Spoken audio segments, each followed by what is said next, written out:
Yes, good evening, good morning, good afternoon, wherever you are in the world. Welcome back to Football Heritage TV. Sorry that we are 24 hours late, but there was a little thing called a transfer window that some clubs were involved in. My club were involved in it, and we were sending out please letters to every single centre half in the world of football to come and join us because we're an absolute shit show. But these guys, I don't believe these lot got involved. Welcome to Puxty. Forrest and from FFTV, who's filling in for Wolfie. Some might like that, some might not.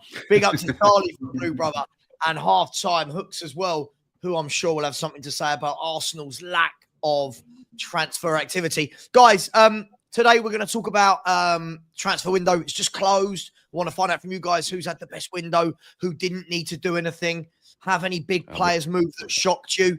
Then want to have a look at the League Cup final games that are going on over the next couple of nights, and then we're going to talk about the top four, and we're going to talk about who is the best player that's ever played in the Premier League, and you'll see why we're having this conversation later. Let me start, guys. Don't worry about the pleasantries. I'm just going to pretend you're all okay. I hope you're well.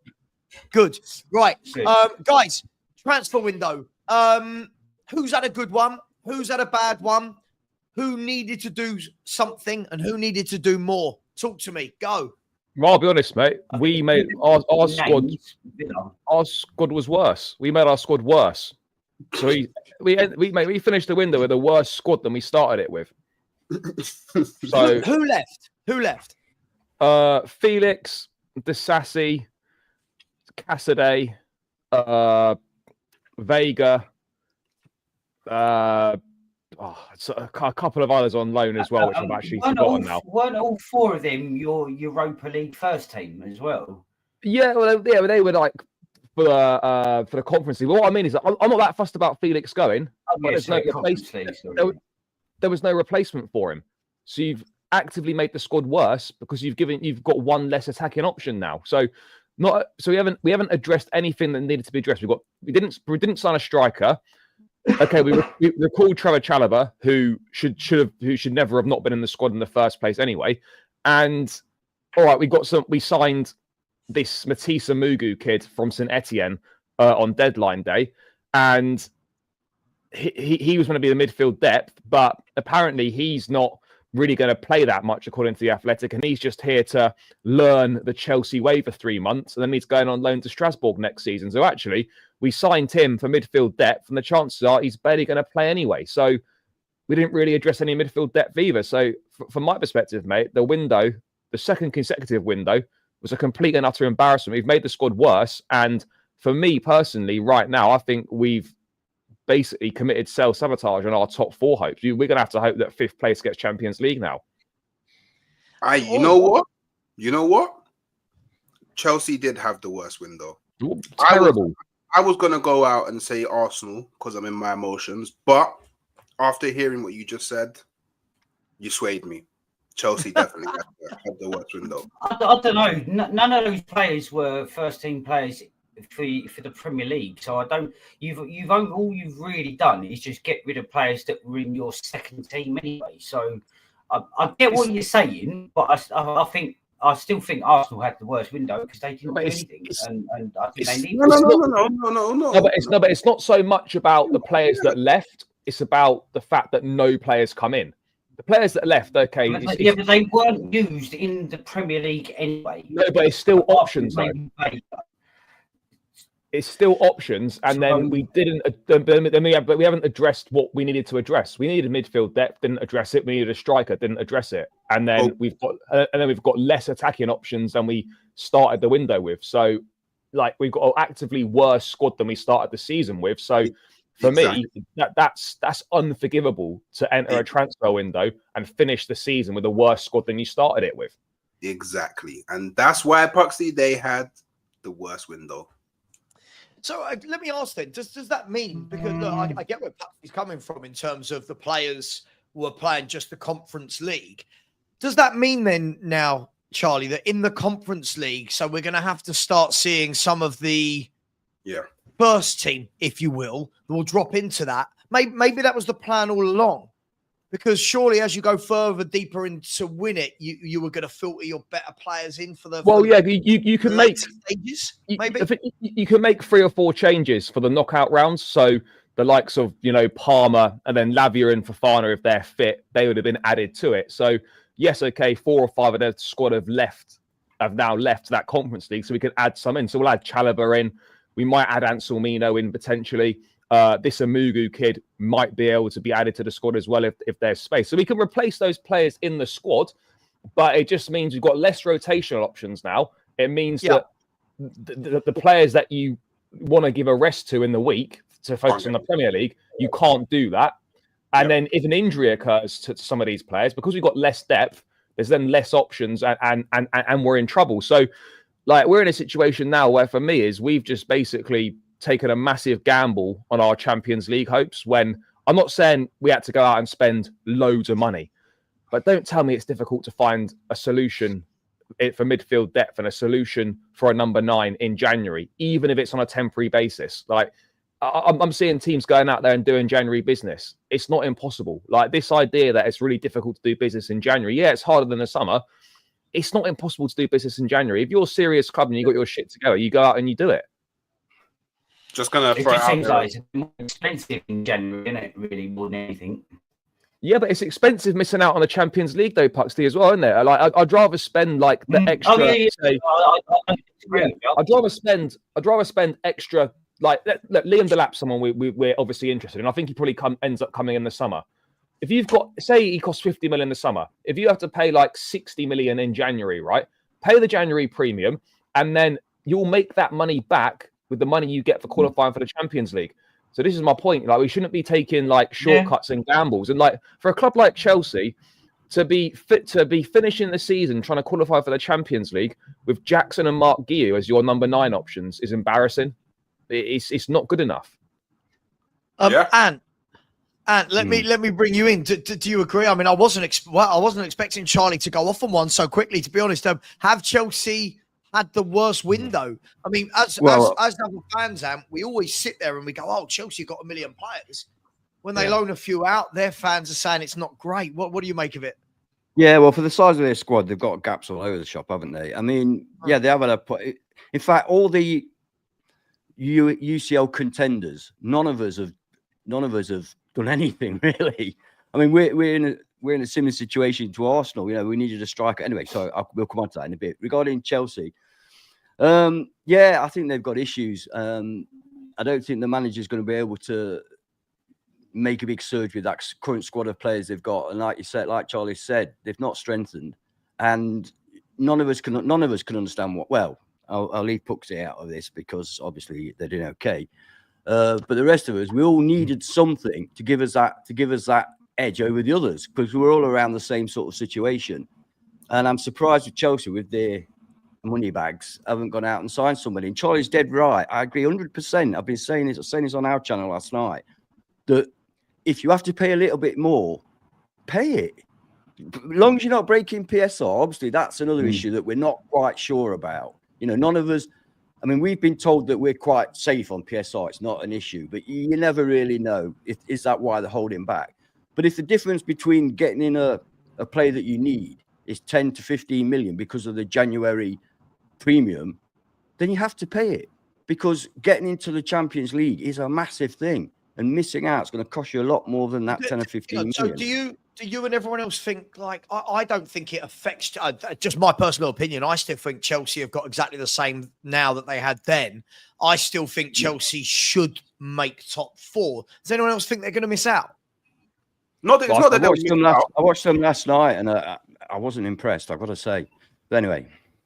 It's not that they'll miss out. Do you know what it is? It's now they have to play the likes of Palmer in the Europa Conference League. Now they have to play the likes of Caicedo in the Conference League. Like, they have to play their better players in the Conference League. So where they thought they could get rest, they no longer don't get that rest. And they're still in the FA Cup as well. So we haven't seen Palmer play a season or Caicedo play a season where they're touching like 60, 70 games. It's about to happen. And it's about, how do they now deal with that now? Look at Reece James. God forbid He plays one too many games. We all know what will happen to him. Like they put themselves in a position now, weirdly enough, where they can't afford any injuries. No, we can't.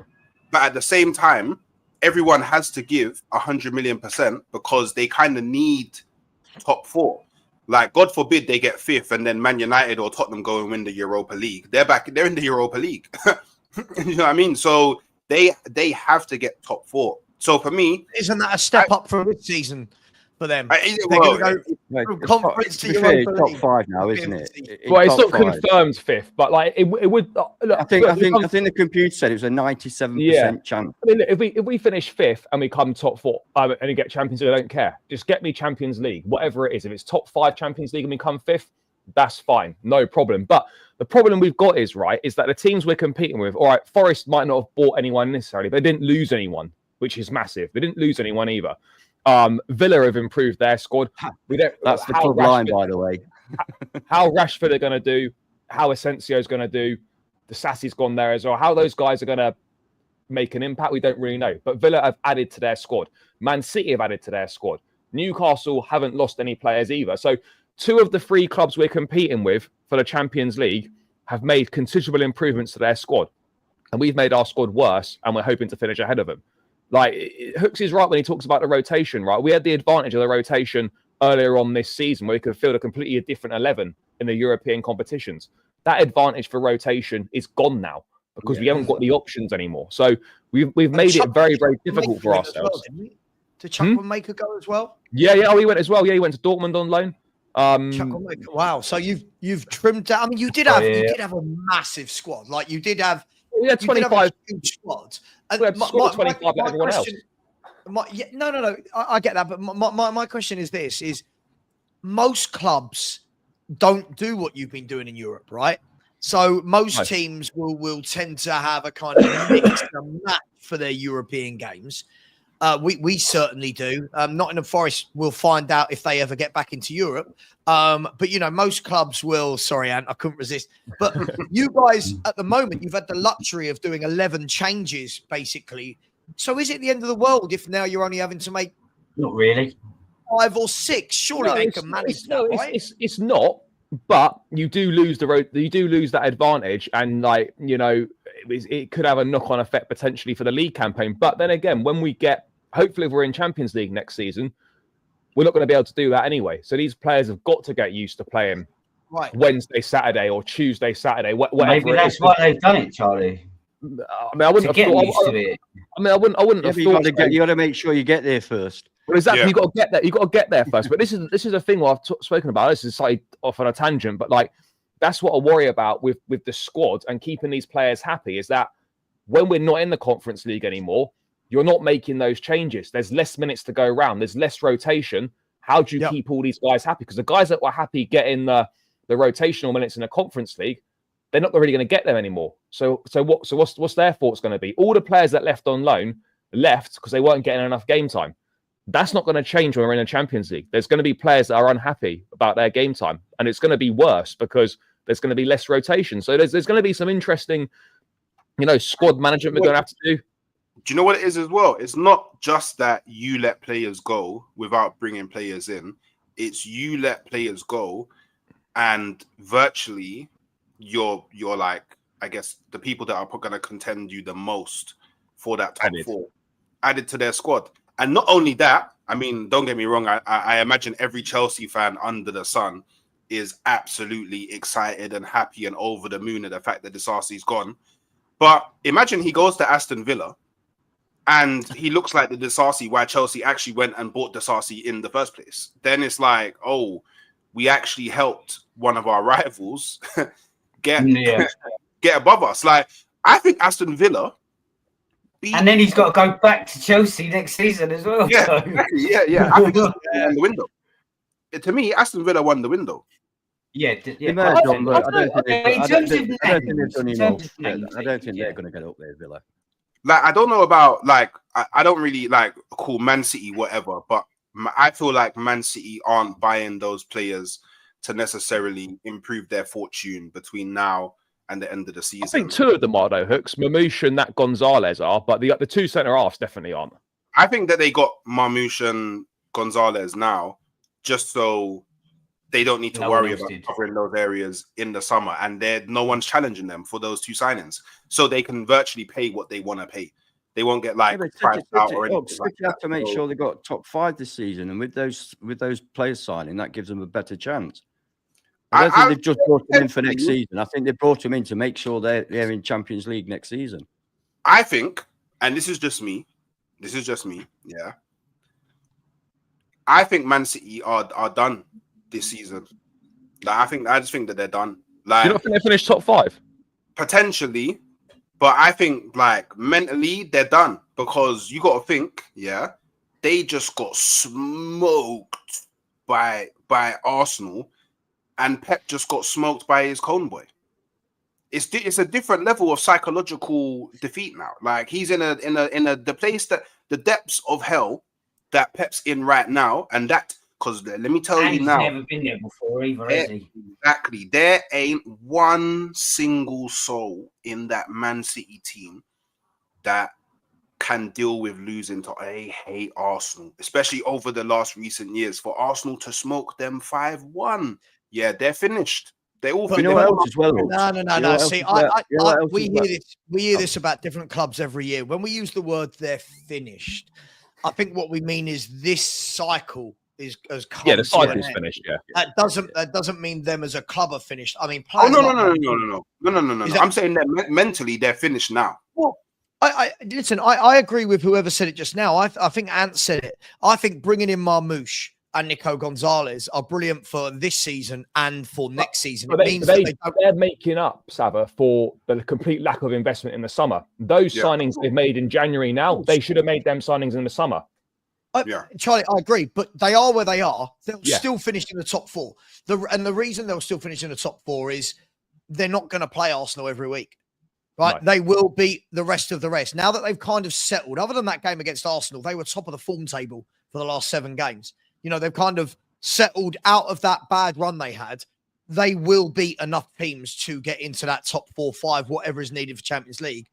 And I think the big question is going to be, they've just spent, 170 million in this window. I hate to think how much they're going to spend in the summer, because in the summer, I can see De Bruyne, Grealish, Bernardo Silva, John Stones. I think you're going to have a clear out. And I think you're going to see a lot of players from across Europe, like in the Marmoush, Nico Gonzalez mold, come in, and Pep and Man City will go again. So this year, yeah, I mean, they've got Champions League to play for, right? That's two legs against Real Madrid. That's got to be their everything. I still think they'll make top 4. Anyone think they won't? No, I think they'll get. I think they will get Champions League, but they've got to fix up though, because but what might help them is though Real Madrid will probably dump them out of the Champions League, and then they're going to be having less games to think about. So I think they just about will get it done. They've got Pep. They now have to win. They've added some players to the squad.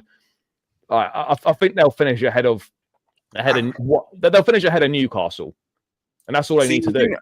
I think for me the problem I can see with Man City is their lack of confidence in their mentality at the moment. A sign for me of a team that's got strong mentalities when they can get hammered one week but then come back the next week. And Man City aren't doing that. They're not doing that. You know what I mean? They're losing lots of games, or drawing and losing lots of games on the trot. And those players, I mean, they were top of the form table for 7 games. Yeah, and going into this that's weekend's fair, game, fair comment. they were the That's fair. I'm first just team in looking the now. country. They're 3rd at the minute, so they're doing okay. It's kind of, I feel like we can't. You know what I mean? There's enough there. I mean, Puxty, let me ask you. I know your team obviously top of that, but there's enough at City. Like, for example, the week before they go 1-0 down to Chelsea, come back and win it 3-1. But the week before that, they swept somebody aside the week before. With the likes of Nico Gonzalez now going into midfield to help them out, Marmoush is going to get more game time. What do you think, Puxty? Man City for a top 4? They're currently 2 points off top 4. 2 points. The thing for me with City is, sorry, I don't know what's happening. I'm going to put my back in again. They're the only club I know that can have an absolute stinker of a season and then go out and spend nearly 200 million in the January, and it's not going to affect them for PSR. when they've got 115 charges hanging over their heads. I mean, I think the fact they've spent this sort of money just means that they're clear and they're going to get away with the corruption that they've got completely. So, should everyone just give maybe up? they've not This is done as gonna be bad the as case? what people think, or they've not done. You got to think of it on that side. When we're saying the corruption, I agree with you. I think they're spending money because I think they know that they're going to get a slap on the wrist. Yeah, I think they've got away they're with going to it, get a yeah. slap on the wrist. Yeah, And I think the version of slap on the wrist for them is going to be a substantial amount of money. But let's be fair, a substantial amount of money to their owners It doesn't mean anything. Exactly. Right. Yeah. I mean, it should be points for them, to be fair. I think they should. They'll take it this year. They'll take a points deduction this year. It's been shit anyway, right? They take it. Yeah, exactly.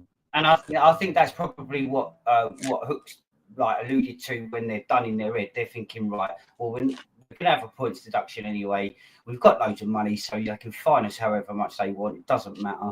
So let's just go out, break the rules yet again, and go and spend nearly 200 billion in January. Hang on. That's you. Sorry, I can't let you just sweep comments like that under the carpet. I can't move on. Sorry, why is them spending 175 million in this window? Why is that breaking rules? Because they shouldn't, realistically, while these charges are there, they shouldn't actually be allowed to spend any money until they're found guilty or not guilty. But they're not guilty, though. They're innocent. But if you're not sorry, guilty, and it also then why makes me should laugh you with allow all these to be- big clubs. With all these big clubs who they're so salty, all these big clubs who for years have been splashing the cash around, where the likes of Forest are stuck on £2 million a year. And then they moan because a bigger boy comes along that can spend money. Liverpool have always spent money. Man United always spent money. Chelsea always done spent it in money. a self-sustainable way. The big clubs They always always spend money. spent tons and tons of money to poach the better players from the lower league clubs as it used to be and now all over Europe. They've always done it. But when a bigger boy comes along, like Man City, they're all crying. We haven't, though. We You haven't haven't what? We haven't spent You've money. spent Like 700 mil. Oh, No. you've spent a ton of money. Folks, you've spent loads, mate. You've No, but if spent you look at loads. look at Arsene Wenger's 10 years of not really spending anything. We're not big spenders. Yeah, but he left Okay, 7 years so let me ago. ask this then. If we're looking at Man City on this front, then the thing is, everyone's looking at the eras where they spent the most. If you actually look at the last 5-6 years, they're nowhere near the top of the spending charts. No.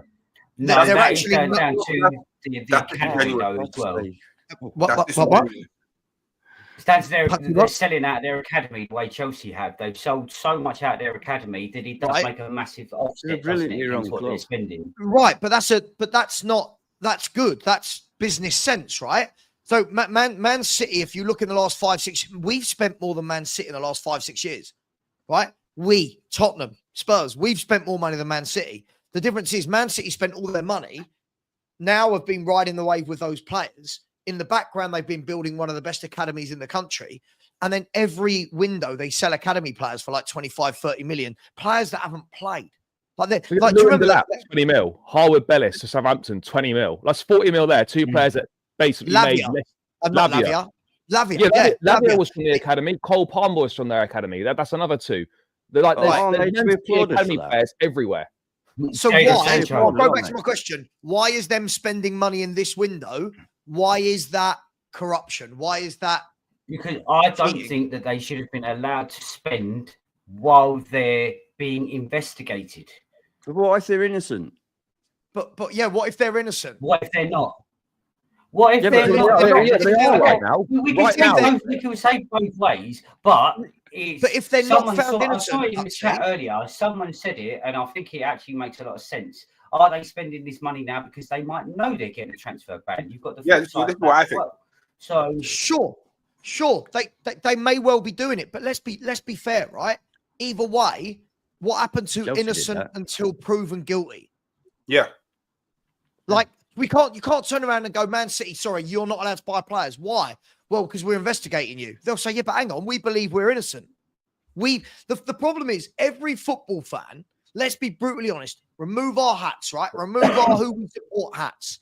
Every football fan almost wants them to be more guilty than what they've probably done, right? Not me. Okay, not you, Ant, but you know what I mean, right? Because of the success that they've had. If this was a club that had no success, if this was Tottenham, and we were under investigation, no one would give a flying monkeys because we won nothing. Right? Yeah, you're True. probably right. Right? They wouldn't, yeah. Right. Yeah, they probably wouldn't, yeah. So Man City, because they've won everything, everyone's going, "Oh my God, it's cheating, it's worse than it is." For all we know, it might not be as bad as we think. But for Man City to still be spending money, for them to be allowed to spend money, it can't be as bad as we think. Yeah, it's fine. No, I mean, it's fine that they're spending money. Like, there's no problem with them spending money. Like, people shouldn't have a problem with them spending money. People should have a problem with our clubs not spending an equal amount of money, because we're all capable of doing it. Like, none of us have any PSR problems. We're all good and well with the PSR. So it's really down to, well, I know what Arsenal's reasoning is and the kind of the excuses that they're peddling why we didn't spend money, but we should be targeting our own clubs, not Man City. Let Man City do what Man City are doing. Like, if it turns out that they are guilty and whatever, then they'll be punished rightfully. And if they're not punished rightfully, then it will be down to all of our clubs to be like, no, we need to link up, and Premier League, you need to do something. Yeah. But, if we're honest, well, this is my belief. It's bloody jealousy. It's just jealousy. That's all it is. It's saltiness and jealousy, because Man City have got the money and they've been able to. Well, they've spent it, and our clubs haven't been able to. It's jealousy. I mean, everybody hates the club at the top. I mean, that's just football, and we'll find any excuse to try and bring them down. And with Man City, they've spent loads of money. So what? Man U has spent loads of money. Tottenham has spent loads of money. Chelsea has spent loads of money. Everybody's spending loads of money. Everyone spent loads of money. That's what I always find funny. When people think, when people's, well, no, you guys have spent loads of money. Everyone spent loads of money, right? But we haven't. But you have. 2 years ago, we got slammed. Loads of money.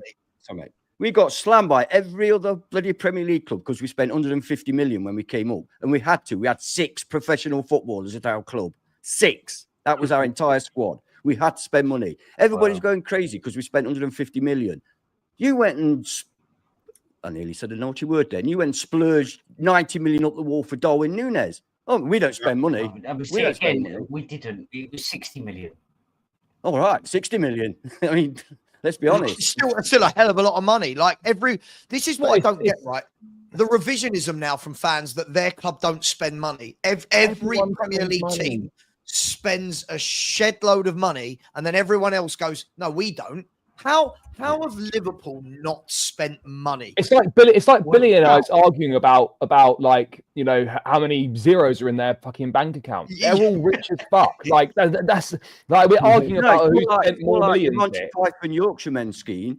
I know, when I was a young lad, we had a floor. You had a floor, all pretending they've got no money. Yeah. But we actually haven't spent money, though. I just want to throw it on. Not this window, you haven't. But like, it's like Savva. Do you remember when Chelsea sold players to Saudi in that first a couple summers back, right? And Gary Neville called on the Premier League to investigate it, and now everyone's selling to Saudi, and there's no problem with it. Bro, they hate, like, it's a shit like that, which is mad. Like, everyone spends money, and that's that. Whether some clubs spend a bit more money than others, fine. But everyone spends money. Like, if you don't spend, you won't be successful. That's the reality. If you don't spend, how much was Virgil van Dijk? 75 million quid. How much was Alisson? Correct. They were 150 mil between them for the pair. How much was Soboslai, McAllister? Hey, but hold on. But how did we sign those 2 players? So you might have sold some people. Would we have gone and signed those players if we hadn't have sold Coutinho for 145 million? The answer is no, we wouldn't have. You're still spending money. So we are. No, what I don't like is the fact that we will buy based on what we can sell. Sure. There's no other club. But you're spending. Not no other club, but Man City, for example, it don't matter. They can go and spend £100 million on Jack Grealish, who scores 1 goal in 2 fucking years, but it's okay. They could just go and sign somebody else. That's my problem. But Puxty, hang on. See, again, this is coming from a place of raw emotion and not facts. Now go and look at Man City. Hang on. Now go and look at Man City for the last 5 years and see how much money they've earned from selling footballers compared to you lot. Yeah, they sell really well. They sell brilliantly. Man City sell brilliantly, but no one wants to see that because it's easier to be jealous and hate that they've spent a lot of money. They've spent money the way you have. Now, at first, when their owners came in, their owners were going, boom, boom, boom, let's throw money. But the difference is, and I saw the owner of Man City, I can never remember his name, Sheikh Mansour. I sort of remember seeing an interview with him last year, and it was a real candid, open, like, you know, you've come in and spent the money. What do you say to the other clubs? And he was like, well, look, he said, we've come in. The first thing we want is success. So we put money into the football side. And he said, what we've done in the last 10, 15 years in the background is built an infrastructure where we don't always have to do that. So what they've actually been doing is, one, buy all the footballers. But in the background, look at the academy they've created, right? Look when they sell players. And I'm on their transfer market page right now and Liverpool's transfer market page right now. They sell brilliantly. You don't. You don't sell brilliantly. They sell brilliantly. Same with Chelsea. As much as we hate Chelsea have spent billions. Mate, we've invested. Look how Chelsea sell their academy players for 30, 40 million. Liverpool don't do that, Puxty. That's the difference. You guys Liverpool hold on to their players, Savva, don't they? They hold on. That's why last season they were all getting old and had to be replaced all in one go because they hold on to their players. They don't sell them. But that's why they haven't had the success that that's why Liverpool don't have the success that Man City have. Because Liverpool win a league title and then just keep going with the same squad. Man City, freshen it up. Freshen it up. We did a Spurs. Huh? I said, unfortunately, once we won the Premier League, we did a Spurs, bought no one. Then, which I think you should have done when you got to the Champions League final.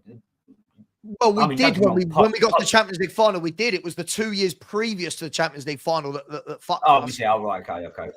But this is the point. This notion that you know you don't spend money. Liverpool is a football club. That's not true. You spend money. You spend money. Forest are spending money. Chelsea are. I don't know a single Premier League club that doesn't spend money.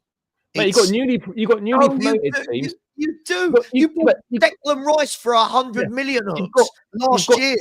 Yeah, and you've got newly promoted teams coming up spending 100 mil from being promoted from the Championship. Like everyone spends money. That's just us. The rest don't. They just don't spend and go down. But like, do you know what I mean? Like, you got newly promoted clubs spending big money. That 1 year that Fulham come up, they spent over 100 million, and then they went straight back down. But newly promoted clubs spending like 100 million quid when they come up. Everyone spends money. Like that's just the way it is. Do you know how much money? Just last question on Man City. Do you know how much money Man City made just in the summer gone? What, through sales? Yeah, a lot. A couple of 100 million or something. It was about 300 million, wasn't it? They made 141 million just in the summer. Right? That's brilliant. The year before that, they made 121 million. Is that net or was that just what they sold? No. They're spending on players as well. But again, the summer before that, they made 162 million pounds. The year before that, they made 99 million pounds. The year before that, they made 84 million pounds. So have you noticed year on year, Man City are going boom, boom, boom, boom with player sales. If I look at Liverpool, now I don't know, I haven't looked at this. Let me look at your player sales. So your player sales were 47 million in the summer. The year before was 60 million. The year before was 70 million. The year before was 30 million. The year before that was 17. The year before that was 48. Man City have made more in one summer than you've made in your last 6. Like, they're doing it right. I know everyone wants to hate them. They're doing it right. You guys aren't. That's where I think the frustration towards them is. I know you won't like that, Puxty, but is that really classed as Man City doing it right? Because the idea of having an academy is actually to go to have players to move into your first team. No. Haven't they done that as well? It used to be. It used to be. Now it's mostly to make money. Phil Foden's academy. Foden and Lewis. That's it. Yeah. Phil Foden. And what have you guys done? And what have you guys done? Who's come through your academy? Trent. How long ago is that? Jaden Dans. Jaden Dans is on loan at Sunderland. That does not count. Yeah, now he is. But Did he not come through the academy? He's won a trophy. Yeah, he did, but he's not a first-team player. So Cole Palmer, You Liam got Delap, Cole Palmer, Foden, yeah. Delap, Lavia, Lavia. Harwood Bellis playing at Harwood Southampton. Bellis. Captain. That's 5 straight away. There's loads of them. Like, it's the same with Chelsea. Like, the academy is twofold, right? The very best players you will pay for your first team, and the others will be sold on for a profit. That's the role of the academy, to provide you players and to also make you money. Role of the academy is twofold. The academy is not just to provide players; it's a business tool as well. So, like when I look when you watch, now it is because of the way that PSR works. Yeah, sure, but that's a different conversation, though. It's not just sure. You can't just throw that comment away. No, it's a different conversation, though. The idea of the academy, from the first instance, is to provide your first team with players. That's the idea of the academy. The reason it's become so important about selling those academy players is because of PSR. That's it. Yeah, but every academy player makes it. Hang on. Let's break this down. Puxty, the problem here is it's a byproduct. Selling youth players is a byproduct. How many young players do you think can come through an academy like Manchester City and establish themselves into a first team, right? And if you're elite, you do. Phil Foden is an elite footballer. He came through the academy, boom, he's in there, right? Some of the others came in, had their chance, did well, but Man City are challenging for Champions Leagues and leagues. If you're not a top player, they will sell you. They're doing it better than you, and you don't like it. They're doing a lot better than you, but you don't like it because it doesn't suit your narrative. I should imagine as well that there are players in Man City's academy that the staff know will not make their first team, but they'll carry on training them and making them better because they also know that they'll be able to get good money for them. And now Man City's got this reputation now. It makes it even easier for them to get good money. But you look at even previously, you got Jadon Sancho come through the academy at Man City. Jamie Gittins at Dortmund now, another Man City academy lad. Like Man City academy lads are everywhere. You put a game of football on, and they're everywhere. It's the same with that's by design. That's by design. It's exactly like Chelsea. Chelsea and Man City's academy the best players there to bring players through to the first team. If it happens because they have a superstar in the making in their academy, then they'll get through. The whole point is to generate revenue, to generate funds. That's the whole reason. We're doing a similar thing. What we do is we send ours out to our satellite clubs. So Rio Ave and Olympiacos in Brazil. So what we'll do now is we'll buy young players and send them there. If they make it, we'll have them back. If not, we aim to sell them. It's a similar thing.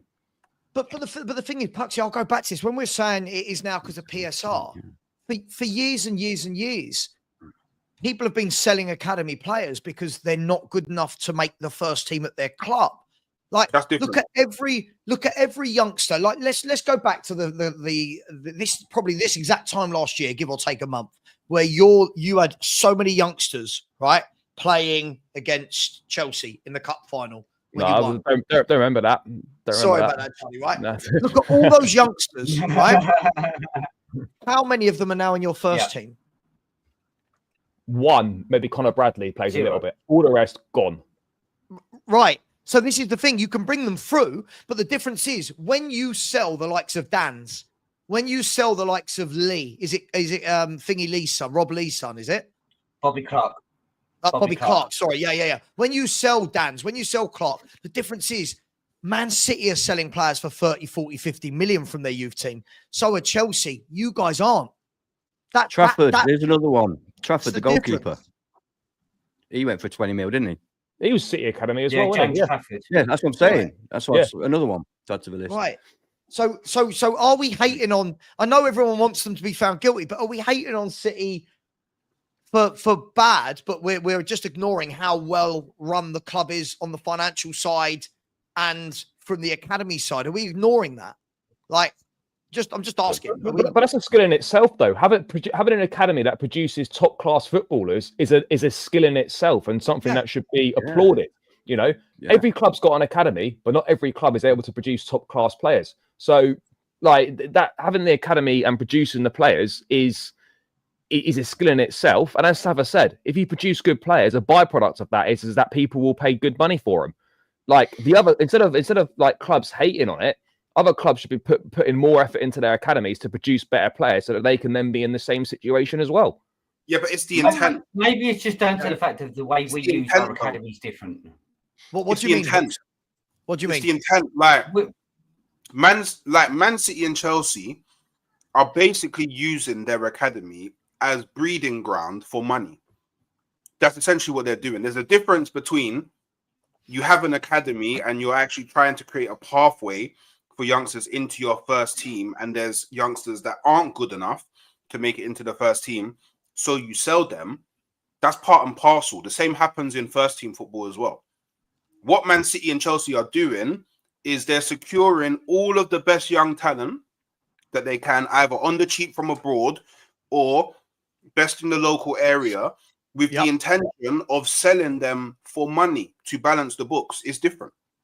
But I think the initial aim is probably to get them into the first team, but at some point they realise they're not going to make it. So but such a small percentage of academy players make the first team. Such a small percentage. Look at all of our clubs, right? Think about how many players come through the academy year after year in all the age groups. How many from each age group actually make the first team squad and play regularly? You're looking at 1 or 2 per time. They get into the first team. That's because a lot of the other academies don't go around buying the best of the best from all over the globe.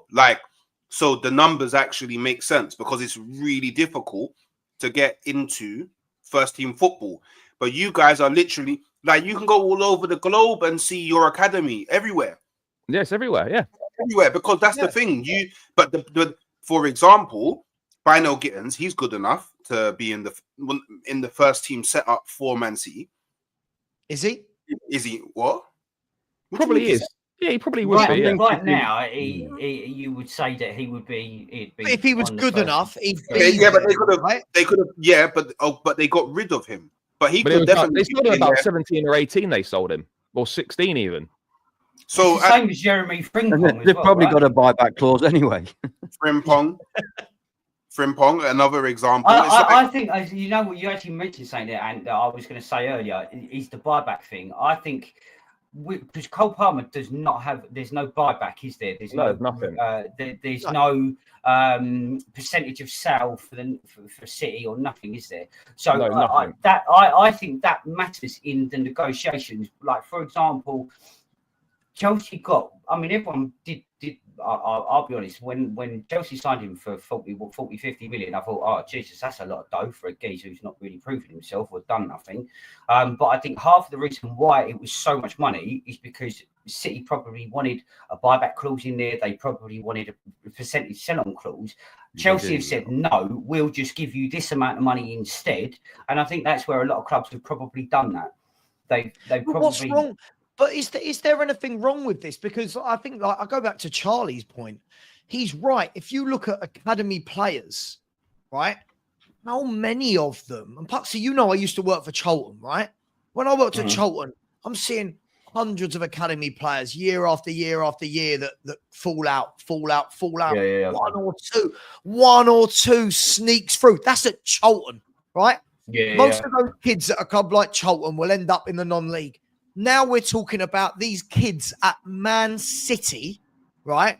Liverpool, Arsenal going, right, I'm a brilliant kid I'm ready to play for one of the best clubs in the world weekly. Look, there are certain players that are like, look at Nwaneri at Arsenal. I think he looks as well. Lewis Skelly. Brilliant. They look next level. Max Dowman. How many of the kids they would have played with that were probably very good footballers? No one knows their names. Where are they now? Dagenham and Redbridge and Leyton Orient and all these sort of places. So if those clubs are making an academy where they go, you know what? Some of these players are going to make it. Most of them won't. But let's build it and make money off it. Isn't that brilliant? It's good business sense, I suppose, isn't it? I'm not saying it's a bad thing. I'm not saying it's a bad thing. I'm just saying it's what it is. It's not bad. It just is what it is. Like And Arsenal bring a few through the academy, but they don't sell well, do they? From the academy, Well, I mean, you lost Hutchinson, you lost that. we just don't sell well Man in general. Yeah, Like, you we don't just sell well, but you do bring a few through, don't you? Yeah, because Smith See, I Rowe don't think and them Ketia and were sold. Arsenal do. I'm not I sure they think buy Arsenal, well either. Arsenal and Liverpool don't do it well. No. I think they should. I think that's what they should be trying to do. But we're actually working on our academy. So we're actually Yeah. working on improving our academy. lost So We're maybe working on ours as well, You've but we've lost got two nobody to good in United. it. You lost that Cheeto Martin kid and Heaven as well. we didn't lose him to United. He But he chose to go there. He was a free agent, and then he opted to go to United while Yeah. being a free. But he turned down your contract offer, though. Splitting ears a bit. Yeah, that but is, because of he the was pathway, he was he's at gone to Arsenal. United, and he's not getting Yeah. the pathway he wanted. So and look at Man United now. It's quite similar to Palmer. Palmer wanted to play for City, but knew he weren't going to get first team football, so he had to leave to get it. He probably wanted to play for United, actually. Well, he's actually a United fan, isn't he? Yeah, that's what I mean. Yeah. Yeah, I just Look think how it's- many people have gone from Man City's academy. It's a joke. There's loads of them. There's loads. but the Anyway, difference why is- haven't we spoken about the best academy graduate in the Premier League, Ryan Yates? Hang on, Ranieri. we're not going there. But Hooks, to answer your question, the number that are going from there, isn't it fair to say in the last decade that would be the hardest first 11 to break into in the country? Yeah, for sure. Like, Yeah. let's be fair. Phil Foden is the standout one, right? Phil Foden. He wasn't playing for ages, though, by the way. That's He right, was a yeah. fit part player. He had to break old in jockey, yeah. versus David Silva, Mahrez. Mahrez, Gundogan, Salah. Salah, De Bruyne. right, De Bruyne, Aguero, like all of these players around, and they must look and go. You got to remember as well. It might be the youngsters. When we're saying City happy to let them go, you've got to remember some of these youngsters will look and go, "Are you kidding Wanna me? go, How yeah. on earth am I going to get a game there?" Like Cole Palmer must have looked and gone, "Well, I ain't getting a game. They've got De Bruyne, they've got Phil Foden, they've got like that must be a consideration." So for him, he's made a great move. I He's think got I saw an Chelsea. interview where he said They that might he have had felt he Haaland was as well better before than they Phil sold him, didn't Foden. they? Was Haaland there when they sold him? Where? Palmer? Man City. Yeah, Haaland was there, yeah. Yeah, so I say you got to go past Haaland as well, which not going to be Like, easy, is it? This is the point. Look, and there's nothing stopping. But look, I'll be interested to see. So I saw a lot of Liverpool fans get excited with the youngsters that won that cup. But it's then about, right, what do Liverpool then do with those youngsters to bring them on? Other than Connor Bradley, who only plays when Trent is injured, and Quansah, who plays when Konate's They're injured, desperate. I've not seen any of those Liverpool players come in and go, I'm There's a none of first them. team player. No, they haven't That- yet. Well, when you say will they? That's the point. Like, will they? Well, Quansah, Bradley, they will both be first team footballers for Liverpool. I don't doubt that, if I'm honest. Obviously, Bobby Clark's now been sold to Salzburg, but we've also got like a 30% sell-on clause with him. So we and apparently he's looking at moving from Salzburg already, which is quite weird. Other players like Basetic, he's going to come. He was unfortunately to be injured. He's going to be really, really good. I've got a really good feeling about him. Yeah, but he's just not had a great time out in Salzburg at the minute, unfortunately. So we've got players there. I think Jayden Downs will make it. We've got this kid called Figueroa, who's Manuel Figueroa's son. He's pretty good as well. The guy we nicked from Chelsea, Njamu, he's brilliant. I can't wait for him to start playing in the first team. I know he had one game against Accrington Stanley, but he looks the nuts. What position But is he? again, I think he's a left winger. Right, Right, this is left the winger. difficulty. But again, this is the difficulty, right? When we're talking about the kids breaking through, look at Gakpo, Diaz, yeah. When Gakpo, Diaz, Salah, Nunes, Jota. Like when? Yep. How do you? If you're a kid there, if somebody comes in and says, "Hey, come and play for us. We're not as good as Liverpool, but you're going to get minutes." What's the trade-off? Because I think Diaz will be gone at the end of the season. To be honest. yeah, but you're not going to replace him with a kid. If Luis Diaz leaves Liverpool, Liverpool are not going to go. You know what? 60 mil on someone. Right. And that is the difference between pro football and academy football, right? Is how many clubs go, right, we're going to sell this star for 60 million. Don't worry, we've got a kid who's going to take his place. It just very rarely very rarely happens. Guys, let me ask you about my team for a second. How did my team get on in the transfer window? We signed Kinski, Danso, Tell. What do you make of Spurs and our transfer window, lads? Not good enough. Didn't do enough. No, it's been fantastic. All the Spurs fans are telling me they've got this world-class star coming in. This Tell. Everybody wanted him.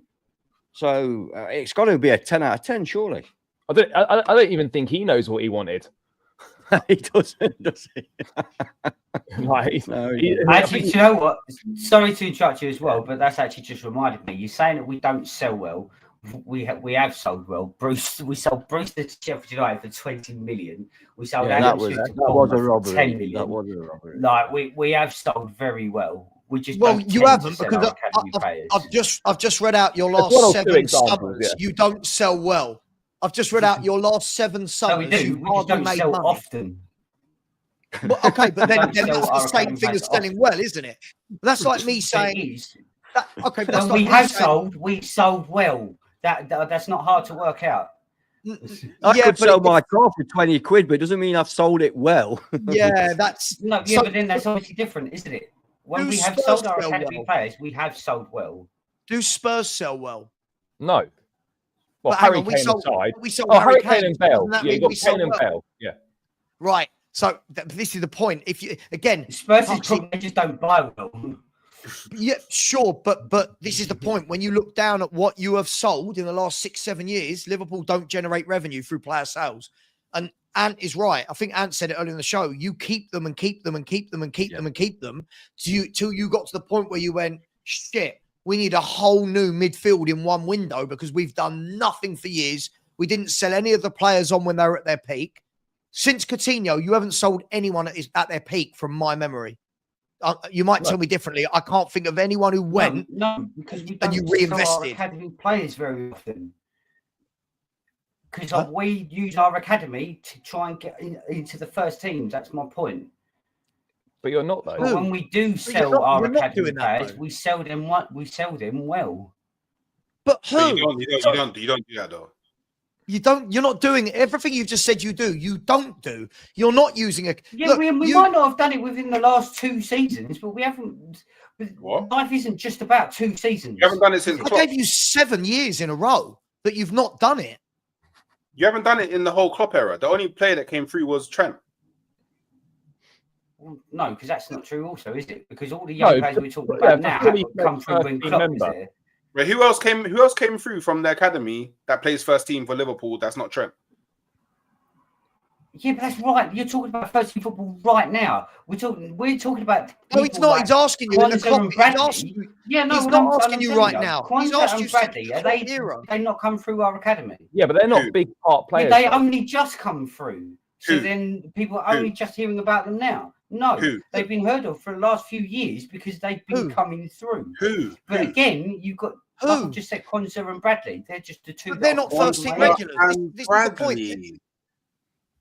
Really? I think you're missing the point.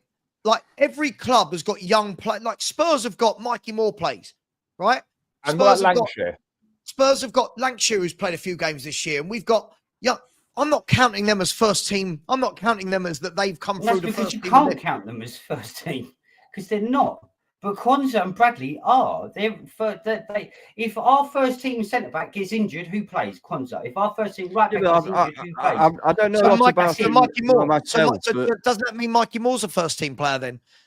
He's played about 8 games in the Premier League this season. Doesn't that make him a first team player? No, because if you had your first team squad, he wouldn't be anywhere near it, would he? But that's exactly the same as yeah, but that's only because of injuries that he's there right now. Who? Mikey Moore. You do realise Mikey Moore's our star asset, right? You do realise that Mikey Moore has now, Andrew's been told, you've got to get this lad minutes because every other club in the country wants him, right? So everything you're saying about Mikey Moore is the exact same thing as your players.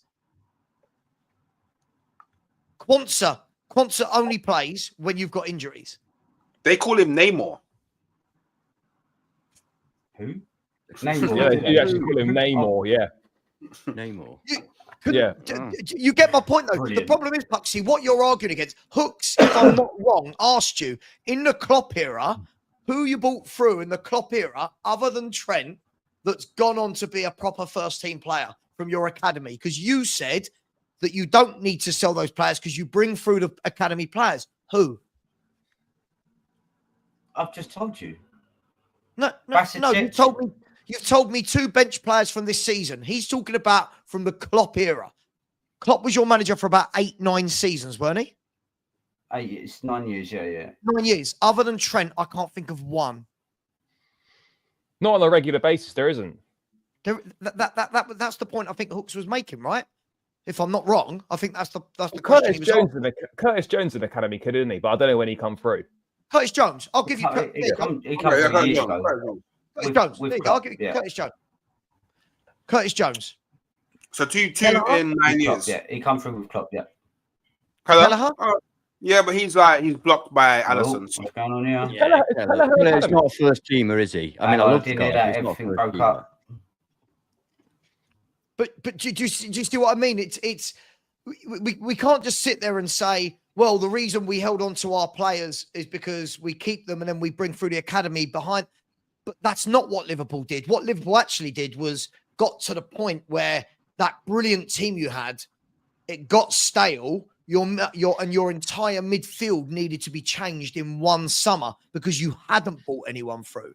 Isn't that fair to say?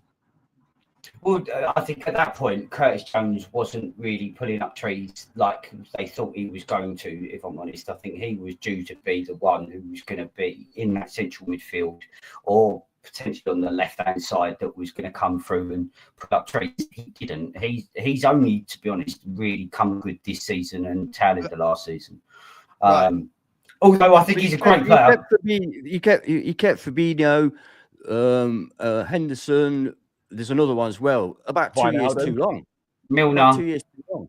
Yeah, Milner. Yeah, That was our biggest problem. Is not replacing They should have been Wijnaldum. replaced, and they weren't.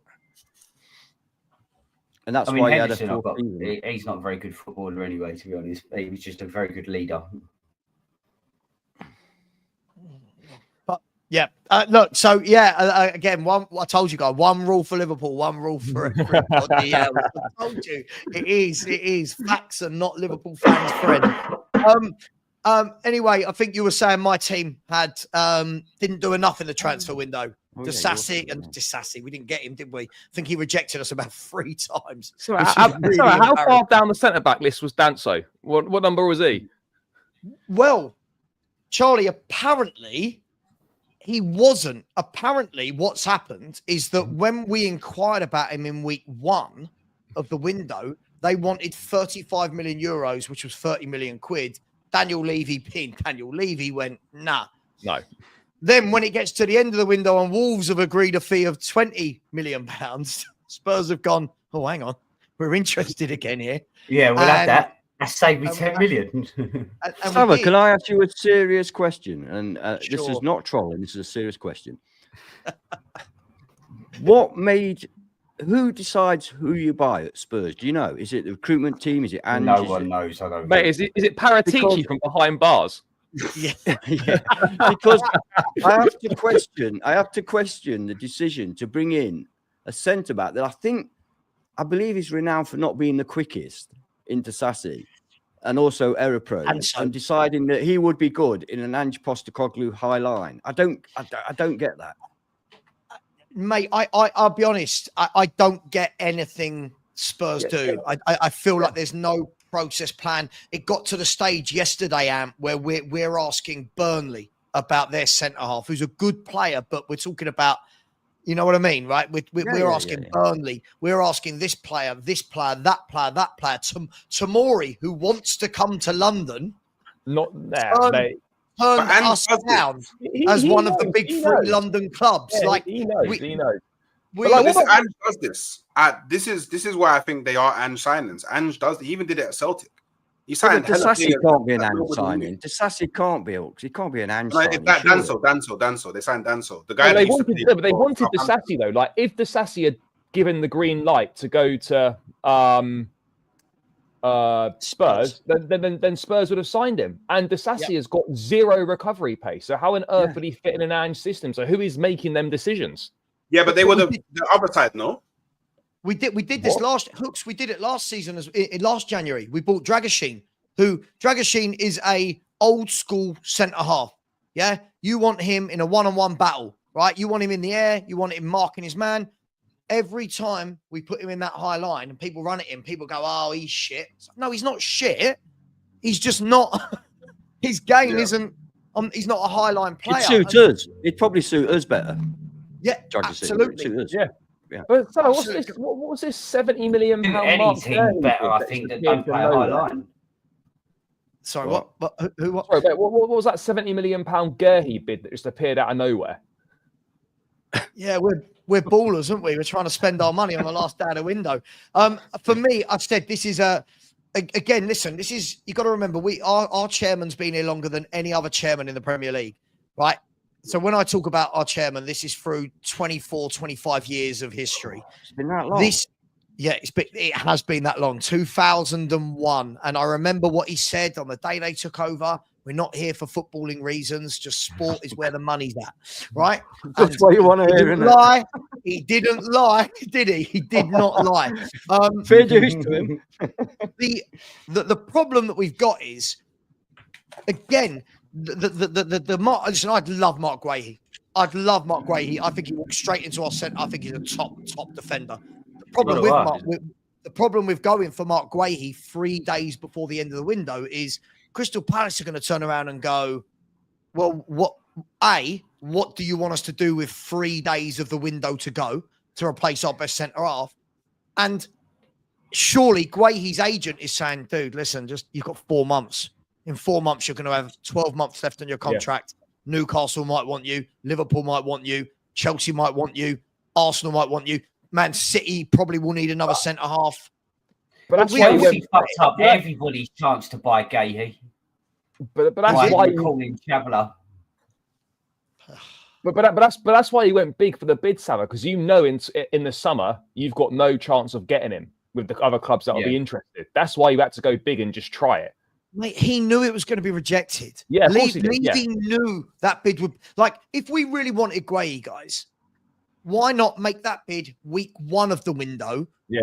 To turn the player's head, to negotiate, because we offered 55 million with add-ons taking it to 70, right? Why not make that bid week 1, right? Clearly, I know what you're saying. In this window, Guehi would come to Tottenham. We talk about the food chain. He would come to us from Palace. In the summer, it's going to be a dogfight for his signature, right? Make that bid. Let Palace reject it. Week 2, we can go back and go, right, here's 65 and 80 with add-ons, right? Doesn't that remind you of what Arsenal should have done with Ollie Watkins? If they really wanted him, they should have gone early in the it's the same situation, isn't it? It's like a fan. It's looking a little bit PR-y, isn't it? Don't you think? A little bit PR. I've got to be honest. I think knowing that Watkins is an Arsenal fan, I think Arsenal will bang out of order not actually buying him. But certainly if they wanted him, they should have gone for him early in the season. Like why didn't they go week 1? He'd been an Arsenal fan. He could have easily become, you know. Oh, good. Yeah, I mean, guys, this is a good question from Foxy, and I'll get some super chats in a minute. Big up, Foxy. I said, what's the Guehi price in the summer with 12 months left? I think it will be bigger than normal because I think you're going to have 4 or 5 clubs after him. Yes. If there's a bidding war, it'll go up, won't it? I think it's 12 months left, 50 mil, probably. I think it's fair. Yeah. You'd think 50, but yeah, you know, if Chelsea come in, Liverpool. No, we've got 20% sell-on clause, so we got a discount. So 50 mil for us would be like 40 because we got a 20% sell-on clause when we sold him. So yeah, well, here you go. So you're in the driving seat in that respect. Yeah. It's one of those though, isn't it? Guys, he's going back to Chelsea though. Isn't he a no-brainer? He's a no-brainer for every Premier League team. He's one not me. I don't need him. I don't. No, you don't need him. No. That reminds me, Charlie. I've got unless one of yours goes. Sorry, Savva. Sorry. No. Sorry, I was just saying. You said you don't need him, but in football things change. Let's say a massive bid comes in from hypothetical Real Madrid coming in summer. Saliba. we want 80 million straight away. You're telling me Arsenal then wouldn't turn around and go, right, 60 of that, boom, Gueye in. Yeah, of course they would. Maybe. And Charlie, Yeah. I found out today that your guys, they had the nerve to come in for Murillo at the beginning of this window. Well, we supposedly did an inquiry, but then but it's all like weird how this stuff comes out after the window. Like apparently there was an inquiry in week 1, but you hear about it at the end of the window. Like, but we've been looking at Murillo for a while. But they may have kept it quiet because basically Mr. Marinakis just said no. We don't care what you offer. It's no, and he actually signed a new contract. So, but yeah, you made a little play there. Has he signed a new contract to in order for you to get a bigger fee for him when he eventually goes? Well, that's not bad, is it? It's asset protection. It's like it's the right thing to do. But the Murillo interest from Chelsea's like pre-existed this window. I think you sign him for what, 10 mil? I mean, he's another 11 mil. Don't exaggerate. We have to pay the extra mil. So like, he's another one though that is going to be the next let's say next big thing. But like he'll be a bidding war. There'll be a bidding war for him. There'll be a bidding war. Honestly, I think it's more I've said on a couple of pods he's going to end up at Real Madrid, and everybody laughs at me. I'm telling you, that guy is something special. Well, Real Madrid like Brazilian centre halves as well. They signed a Real Madrid type player. Is so strong, so quick. He's a baller. He comes out of defence. He can spray it around. I mean, he's still young. He's got things to learn. He's not there yet. Has anybody gone from Nottingham Forest to Real Madrid? Has that ever happened? Direct question. Great question. Even more surprising than that, I don't think anybody's come from Real Madrid to Forest either. No, there's no way anyone from Forest to Real Madrid. There's no way. I think the one player that could have done it would have been Des Walker. I think he had the class to play for Real Madrid. Hang on, you'll never beat Des Walker. What a centre half that man was. Guys, just to round off this conversation, Mark Guehi, where do we see him in the summer, realistically? If you can get one team name you get to give. Puxty, where's he going to end Liverpool. Up? I'd love him at Liverpool. I told you guys, every answer to every question is Liverpool. Okay, Liverpool. Charlie. If we want him, it'll come back to Chelsea if we go in for him again. Okay, so everyone's going for their own clubs. Hooks, I know you're not going to say Arsenal. So where is Guehi going to end up? Sorry, I thought you were talking about Murillo. The right mug. I think maybe Manchester United. Oh, interesting. Maybe so he's got no ambition. Then that's what you're saying. I mean, I think Manchester United next season are going to be a big problem. So I agree. Manchester United. I agree. I think the summer's going to be very, very different for Man United. They've got no money. They'll find a way. They always find a way. They do, don't they? They always find a way. Yeah. Always. Okay. Always. It's like when me and my wife talk about going on holiday, Ant, right? We always go, I haven't got any money, I haven't got any time off. We always get there. We always that's fair enough. Down the side of the sofa. But they need to replace virtually the whole team to suit Amorim. That's a lot of work, and they're not renowned for being the best in the transfer market. They're really not. I think Guehi will go to Chelsea for two reasons: an ex-Chelsea boy, and that buyback money will be a massive help to Chelsea. We've got 20% discount on him. I think he's going to end up. I think if Liverpool, on a serious note, if Liverpool lose Van Dijk, I do think he'll be high up on the list for Liverpool. It all depends for me if Liverpool want to get involved in a bidding war. If Man City, because I think Man City might get rid of a couple of players in the summer as well. I think Stones will go. And for me, what the reason I was going to say he's very attractive to everyone is he can play with both feet. More than that, he's English. And he plays back four, and he can play back four and back three. There you go. Actually, I've changed my mind. Man City's a good shout, actually. Or Nottingham Forest to replace Murillo. Or Nottingham Forest. And he's a great age as well. He's 24 years of age as well, so he's a great age for a signing. Like if he goes to a big club, that could be the next 5-6 years centre back sorted. Yeah. Look, I've got one last topic. We're gonna finish. We've got a hard stop at 7:30 tonight. But just quickly before we do, crypto for Forest Fan TV. They're everywhere. They're everywhere. Mate, the millions get sent in every week. They're taking over, and can you imagine if they ever? Listen, we've been away a long, long time. We're trying to we're trying to prove that we actually are here and relevant. Big up to the panel and my Forest Fan TV bro, Forest Ant. # Chris Wood forever, the goal scoring machine. That 15 this season, Chris 15 league goals. Wood. I'm 17 surprised Arsenal didn't go goals. for him after Watkins. I'm surprised he wasn't going to Arsenal. Big up to you, Crypto. Really, really appreciate that. And I'm just joking about Arsenal. 17 league goals out of about 22 shots. He's so efficient. The guy is so efficient. It's crazy. Big up to the Sanctuary of 7. One of my channel members who said, Liverpool sell well. They're about to lose Trent on a free. Yes, they are. I could have easily lost over two as well. Not happened yet. But it's happening. It's happening. Sanctuary of 7. This is why when Everyone was wishes saying, it happened. when everyone was saying Spurs should do all they can to keep Kane for the last season and let him go on a free. Nah, mate. Nah. Would never get that happen. They did it right on that occasion. Big up to you. Sanctuary of 7. I was actually talking to a good friend of mine and Puxty's today. Puxty, you'll know who this is. And I said, just because of Puxty, this is how petty I am. So just because of Puxty, I hope in the summer they lose Arnold, Van Dijk, and Mo Salah. I'm that petty. I want to see all three go and see what they do. If it makes people happy, let them go, because I've got faith in that we will replace. I'm sure you will, because there's loads of players easily that can replace Van Dijk and Mo Salah. Yes, you're absolutely right. I didn't say it was easy. I just said it's possible. Tony Rodriguez. You don't need the best pair legs in the world to have. They should have gone in for a tie tell, shouldn't they? Liverpool fans, ashamed of nothing, offended by Tony. Bang on, my man. One of my favorite YouTube channel members, Tony. I love him. He hates Ange as much as I do. So big up to you, Tony. Guys, for the last 11 minutes for our sins, I want to talk about.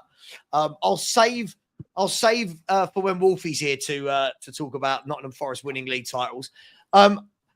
Further to just 20 seconds of telling my view. My view is, God, I think we could finish in the top 5. I'd be delighted with 6. That's where I'm at. I'm realistic. I'd love you to get in Europe. I'd love you to get back in Europe. I think we've got a chance. Looking at there's not that many games left. We've got quite a nice little cushion. We've got 4 games coming up that are absolutely scary. We've got Man City, we've got Arsenal, both at home, and we've got Newcastle away. Your next 6 they could decide it. But I tell you what, in all honesty, we're good enough to get points out of any of them. We really are.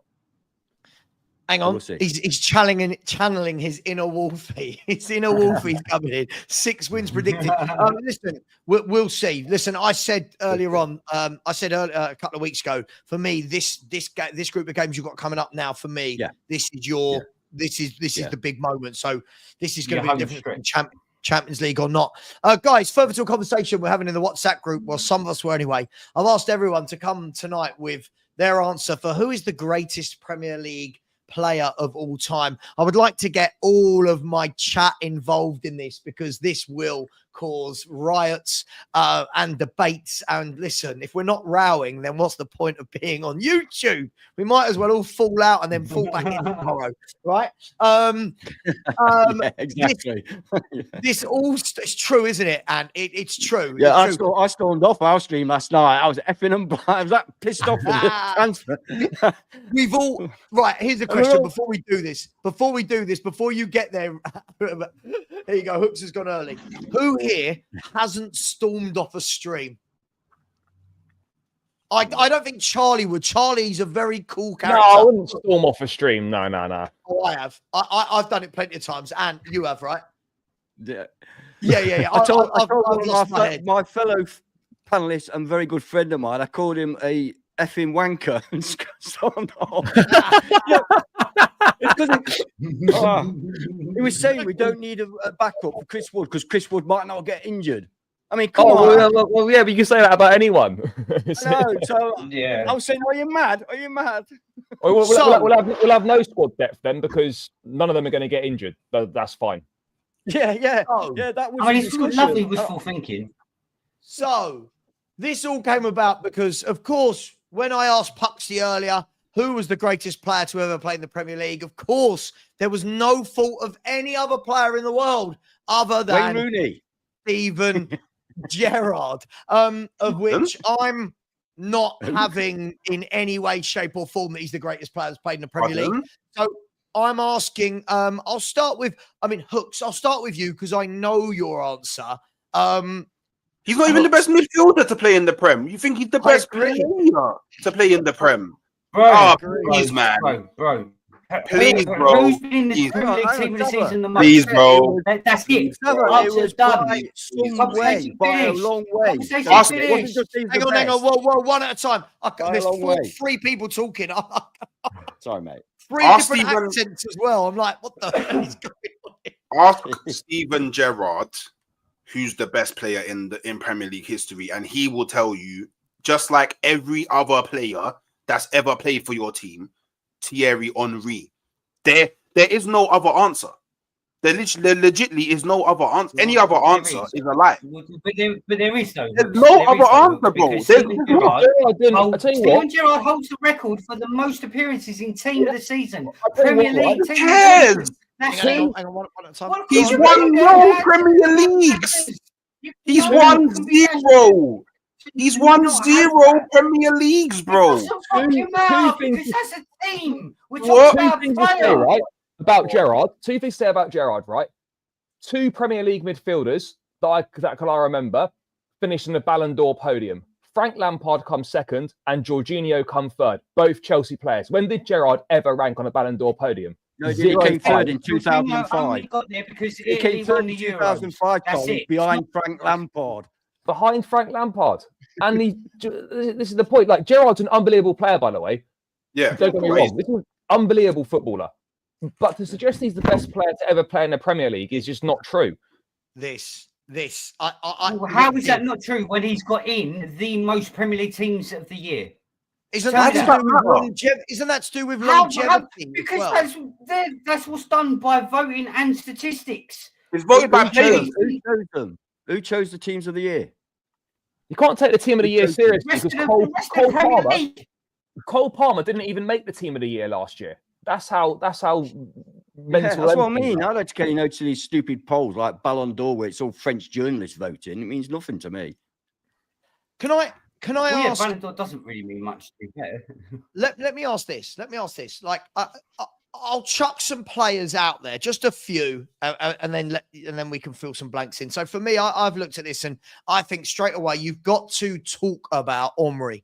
As a Spurs fan, it's horrible to say Henry's the best player I've ever seen in the Premier League, right? But by I have to say it, I'm so sorry, by a distance as well. I think he just oozed class and elegance. Now, if I'm going to chuck in some others that have been brilliant, Rooney. I think you've got to go with Rooney. I think you've got to go with someone like a Dennis Bergkamp. I think you've got to be looking at Ryan Giggs. Ryan Giggs has done everything in multiple positions and lasted when. Giggs has been in multiple positions, hasn't he? Hang on. Hear me out. Ryan Giggs. Terrible. I like that. Ryan Giggs, throughout Alex Ferguson's tenure, everyone else came and went. Right? He's the one. He survived. He never let him go. This guy, he won more trophies than anyone else. One of the best players I've seen in the Premier League. I'm having him above Steven Gerrard. I'm having Rodri above Steven Gerrard. David Silva. David Silva, unbelievable footballer. Yaya Toure, Paul Scholes. Yaya Toure. Yep. Kevin De Bruyne. Kevin De Bruyne. Yeah. Yaya Toure. As I said to Puxty in the chat earlier, I prefer Roy Keane to Gerrard, if I'm honest. Roy Keane. It's opinions, isn't it? At the end of the day, these are all unbelievable players, but there is a way of categorizing slightly for sure. Yaya Toure is definitely better than Gerrard as a midfielder, though. I just want to throw that out there. Like, it's not even close. No. I think this all came around, right? Because as you guys saw in the chat, it was the way that Puxty went. It's not even close. Like he didn't just say Gerrard's in the conversation. He said it's Gerrard, not even close, all-round player. Right, yeah. I don't think technically Gerrard can lace some of the boots of some of these footballers that we're talking about, the Bergkamps, the David Silvers, the Agueros, the Ryan Giggses. I think Steven Gerrard was a top midfielder. Do I want Steven Gerrard in my team? Sure. Is he better than lots of those I've mentioned? Luka Modric, Gareth Bale, if I want to chuck in some cheeky Spurs options. Roy Keane, Ashley Cole. One of the it depends on the definitions. If you're talking Oh, about Campbell. as in all-round player, Steven Gerrard is the best. As an all-round football, because he could tackle, he could shoot, he could pass, he could dribble, he could do everything. So couldn't all the other players? No, they couldn't. No, they couldn't. Cloud Makalady. What about Lampard? What about Lampard? He Lampard couldn't shoot the way Steven Lampard Gerrard could do everything. He couldn't pass the way Steven Gerrard could. Lampard, he couldn't tackle. He couldn't head the ball. He could shoot. Yes, he was very good at getting into the box with the last. He scored over 200 Premier League goals. He's got more He got 200 goals, didn't he? Because then he played in a Chelsea team that dominated football. It's just context. Okay, Jose Mourinho and why didn't Steven Gerrard lose then? Why did they all want to buy Steven Gerrard? Yet they had Paul Scholes and Lampard. Yeah, but no one's saying Gerrard's not a good player. But because he's better than them. He's not. He makes the team better. It doesn't mean he's better than them, but he makes the team better. But then Liverpool fans he's better than all of them. Is he better than Roy Keane? But they're different players. Yes. Sure. Yeah. Thierry Henry's a different player. But when we're talking about all-round player, Roy Keane was a fantastic passer. He's an amazing forward. I think you've got to put in what you've won as well. That definitely comes into it, what you've won as well, and what your performances have actually contributed to. That's why Harry Kane don't necessarily get the credit he maybe deserves, because his goals didn't really contribute to him winning anything. That's hence the reason why I said context matters in what people are. Sure. So I'll ask this: was Steven Gerrard a better footballer than Harry Kane? I'd have him as in my team. If I had the choice between those two players, Gerrard would be in it over Harry Kane. Yes. Okay. But you've got Shearer as well. He's got Shearer was ridiculous as well. Well, again, like I said in the group, if you look at if you're going on forwards, I do agree that Thierry Henry, he's my favourite forward there's ever been in the Premier League. My second favourite forward that's ever been in the Premier League, Luis Suarez. However, Alan Shearer, how is he realistically, when you're talking about what a forward does or a striker does, he is number one. And there is no argument because he's got the most goals. So really context and what you want from the player himself matters. What I'm saying about Steven Gerrard is as an all-round footballer, he is the best. But I don't think Gerrard had in terms of all-round footballers, Rooney's way better than him. Rooney was playing centre forward. Rooney played on the left and the right. Rooney then reinvented himself in midfield. If you're talking all-round football, this is what a top goal scorer for Man United. This was a top goal scorer for England at the time. Played multiple positions, reinvented himself as his career went on. For me, the two best players in the Premier League ever, Thierry Henry and Wayne Rooney. Rooney don't get the credit his career deserves. Rooney is an unbelievable footballer. That's because he played for a scummy team, though, isn't it? With that. Right. Rooney's a phenomenal footballer. But even then, when you're looking at Cristiano Ronaldo played in the Premier League, Didn't stay long enough, but yeah. Yeah, sure. But I mean, we could, if we're going to go longevity, we might as well just give it to Giggs now, right? That 2008 season, Ronaldo won the Ballon d'Or at United. That, for me, I stick by it. That is the single greatest season a Premier League player's ever put together. Can I put Gareth Bale into that argument? Because I think that season he had was the best I've ever seen. Apart from Stan Collymore, but we'll ignore that time. Look how good Gareth Bale was. So Gareth Bale was unplayable that season. Yeah. What could Steven Gerrard do that Gareth Bale couldn't? I know there were different players, but when you're saying all-round footballer, what could Steven Gerrard do that Rodri can't do? By the way, the guy's just won the Ballon d'Or. What do you know what I mean? Like when we're just saying, he won, but again, I think with the Ballon d'Or, you can't throw that because it's just French journalists. It's not anyone in. You threw it in the WhatsApp. You put it in. You threw it in. Yeah, because he came close to doing it. Put it in. He put Gerrard. Hang on. So when Gerrard comes close to doing it, I'm telling you now. For 100% fact, hang on. if England would have won a trophy, Gerrard would have won the Ballon d'Or. There is some truth in that. Right. Some truth in that. They are. You could have said if England had won if England had won a trophy, maybe Wayne Rooney would have won that Ballon d'Or. Mate, if Wayne Rooney could have won 2004 Ballon d'Or if he won the Euros. Gerrard that year when he came third, as I say, he came second behind Lampard. So if England would have won something, surely Lampard would have won it. Does that make logical sense? See, Lampard's a better goal scorer. I agree with that. That's the only aspect. He's a better goal scorer. As a player, if someone was running 1-on-1, and who would you rather, Steven Gerrard defending it or Lampard? Who would you rather? Very specific. It's a very specific question, isn't it? Isn't that the same as me saying? You could turn that around and say, if you've got a player running through the middle, who would you rather it be, Lampard or Gerrard? But then I think they're on exactly the same. Whichever way you like. Yeah, but then I think they're on the exact same playing field when it's 1-on-1 with a goalkeeper. You see what I mean? It's just there's no. And he played in a much better team, though, Charlie. Sure, but he's still got to do it. Gerrard played in a team that won Champions Leagues. He won a Champions League. Maybe Chelsea won one Champions League. But he won multiple Premier League teams. Yeah, but you would have won multiple. You would have won a Premier League if Steven Gerrard hadn't slipped. Well, no, because he didn't have that wasn't the result that defined the season. No, if he'd won that, he probably would have won the league.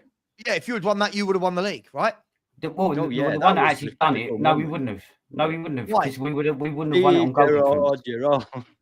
You notice there's an excuse for everything on Steven Gerrard. It's just that you're not listening to the argument. You're just listening to what you want to hear. Is this the same Steven Gerrard that Liverpool fans sent death threats to and burnt his shirts when he was about to sign for Chelsea? That's Steven Gerrard, That wasn't Liverpool fans that actually did that. It was fucking. That was Liverpool fans that burnt his shirts. No, it wasn't Liverpool fans in Liverpool. It was Everton and Man United fans doing it. All right.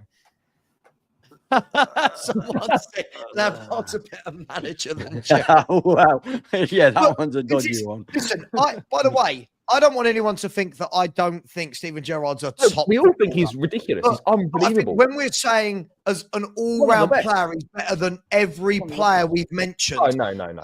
I think technically there are many miles better than Steven Gerrard in terms of technique, control, skill.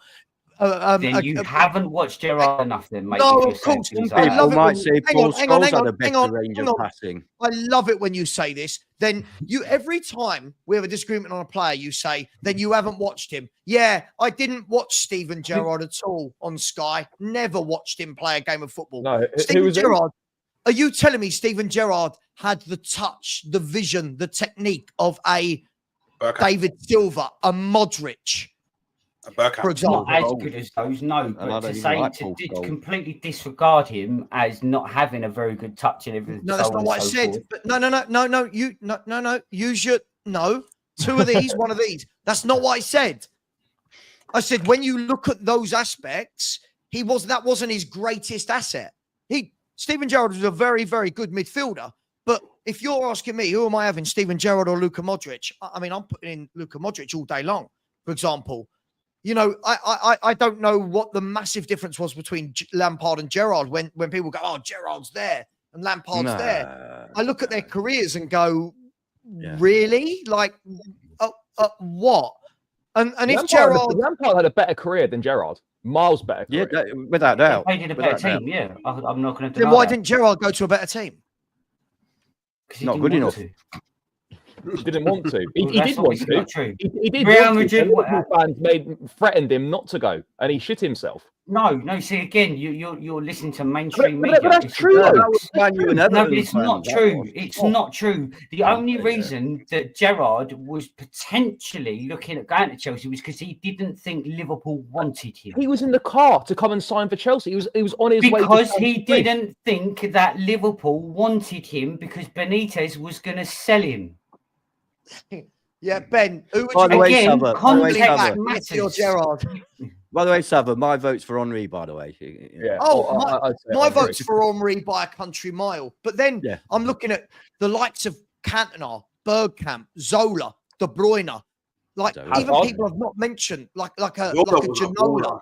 Paul Scholes, Ryan Giggs, like even Vieira. Like Yeah. why are we not mentioning Patrick? What is Gerrard better at than Patrick Vieira? Scoring goals, that'll be it. Sure, but if you look at the Arsenal team, if we're going to say about look at the team that Patrick Vieira was in, that weren't his game. Wasn't Patrick? We need you to go and score loads of goals today. No. If he had been asked to, I'm pretty sure he could have. Patrick Vieira. So I genuinely don't think that Gerrard. I get it. The Liverpool fans love him. I get it. Like we all loved him as a footballer, but for me, I just don't see him as in the conversation for the. I don't think he's one of the best 10 players to have ever played in the Premier I League. wonder if the in my fervour would opinion. be so rabid from Liverpool fans if he wasn't actually a Scouser. Oh, You know, if good he was from question. Bradford, would they be so rabid about him, so fervent about him? Oh, great career. Yeah, go right, yeah. Because I Yeah, think it's a that's fair part of point. it, don't you? I think that's Yeah. part of it. This loving with him is because he's a course. Liverpool lad. Yeah. If he was like French or something, Well, no, because I love players like David Ginola. I love players like Thierry Henry, and they never. Yeah, but you don't say he's the best So- player ever by far. No, I said he's Anyway. the best all-round footballer. You must have never watched enough of Henri. That must just be what it is. Just didn't watch enough of You Henri. only No, need I to see have. one I've game watched of plenty Henri, of Henri mate. because I love Thierry Henry. He's an amazing footballer. But I'm talking about an all-round footballer. Could Thierry Henry tackle? No. Yes. No, he could. He could. No. yeah, but he's a striker yeah, though. yeah. Why are we asking Why strikers would, to why would I tackle? want my striker tackling? Yeah, Like that who doesn't- cares if I your don't striker get it. could? No, if Again, anything, like I if said, anything, I'm I don't just want my talking about striker as doing an any actual tackling. footballer. But wasn't Steven Gerrard just an all-action midfielder? Like, there's been plenty of them. Yeah. He was very good at it. But He was again, very for good. me, it's this whole thing. Again, for me, how great a player is as well, for me, guys, goes to mindset as well. Yeah, when Yeah. I look at, let me use, I use an example I can know very well because of Spurs. If you look at Gareth Bale, when Real Madrid came calling for Gareth Bale, Winning mentality. there was no, no, I'm going to stay here. There was, I'm going to Real Madrid and I'm cementing a legacy. And he's gone and won 5 Champions Leagues, multiple leagues, blah, blah, blah, blah, blah, blah, blah, blah, blah. If Steven Gerrard was that great, why didn't he leave He, Liverpool? he rejected Chelsea. He rejected. He certainly had a better he career than rejected Real Gerrard. Madrid, and he rejected Inter Milan. So he all 3 times with Mourinho, rejected all 3 of them teams. Could have won multiple Premier Leagues. Could have won multiple Champions League. Could have won a treble at Inter Milan. Because it would have meant more to him to win something at Liverpool to win them anywhere else. It would That's mean fine. more. Yeah, but But that's the only reason. But that is the only Right, reason. this He could have mean- got this in mean every more single thing. football team in the world on his pump. This mean more thing is ruining a lot of footballers' careers at Liverpool. You know, like this needs I to let don't. go. Oaks, I'm not debating that. You're asking a question as to why he didn't go to another club to win all these trophies. That is the reason why. said who? Personally, Did he say If that? I played for Liverpool, Did he say that? Did he say he that? said that. Yes. No, but then Multiple doesn't times. that show then that his mentality was more about Why does that cementing show? the No, Liverpool? it shows. Hang on. It shows loyalty, does it not? Sure, yeah, but hang on, you didn't hear my question. Right? Doesn't that show that he's more worried about cementing a legacy at Liverpool than cementing a legacy of being one of the greatest of all time? Well, no, because as I said and as he said, it would have meant more to him to win Sure, one but he trophy with Liverpool That's so than it would have been to disingenuous. go How can you somewhere say else what to it means run. to somebody else? You can't No, say it means more to me. I get it. I get it would mean more because he's a Scouser, sure, but like it doesn't mean that it's going to mean anything significantly less winning it elsewhere. Ultimately, he made a choice in his career. No, He had to a very him. good, he had a very good choice. He had a very good career, but if he had maybe a little bit more about him, maybe a bit more of a elite level mindset, the top. I'm not saying his mindset was poor, by the way, but if he had the top level mindset, he could have had he could have had a far more decorated career than he did. Right, so how do you know his mindset wasn't more elite than anyone else's because he felt he could have done it with Liverpool?